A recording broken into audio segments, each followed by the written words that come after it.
Okay, should be recording now. So, I wanted to show you. Here's a raw image. What I mean by that is here's one of the frames or pictures that my video camera took. The first one in a sequence. I opened it up in Adobe Photoshop RAW, and the file, first of all, is not designed to be opened up and displayed on a monitor. It's just a file that has all the information that the camera sensor can grab and puts it in a file. And that's going to be too much, too bright, too dark to accurately reproduce by the computer and the camera. So what we do is we do open up the file and we do see an image to start with, but I have to do a lot of tweaking. I tweak the exposure, the contrast, the highlights, the shadows, the whites, the blacks, the clarity, the vibrance, the saturation. I come over here, I do a lot of tweaking over here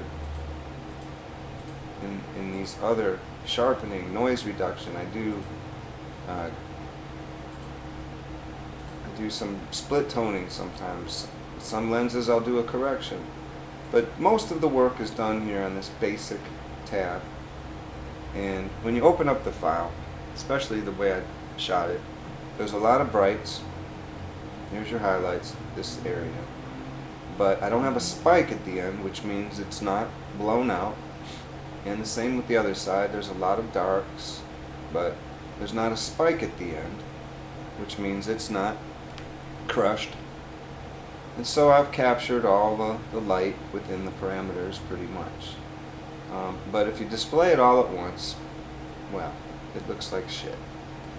I can tell you that there's a building here and some wires and an antenna and there's a pole and some cables and some graffiti and some stucco chipping and all kinds of grout in the bricks.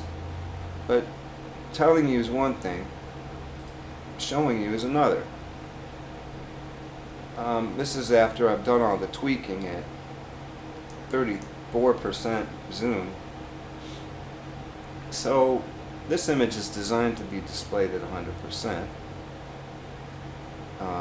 This monitor isn't really capable of doing that, but let's go ahead and look at a portion of the picture, one with some detail, and you can see now this detail I was talking about.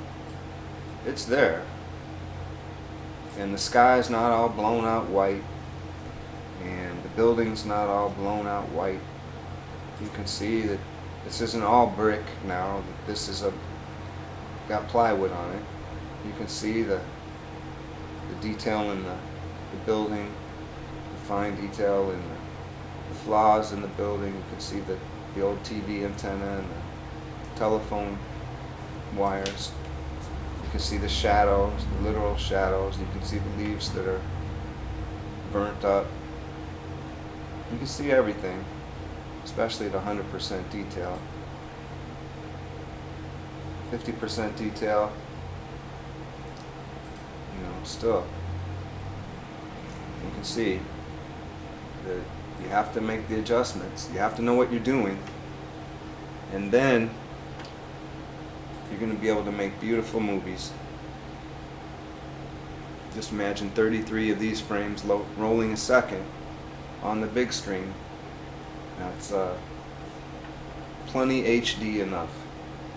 So that's the way I designed this production company of mine to work on the post-production and the production side, in a nutshell.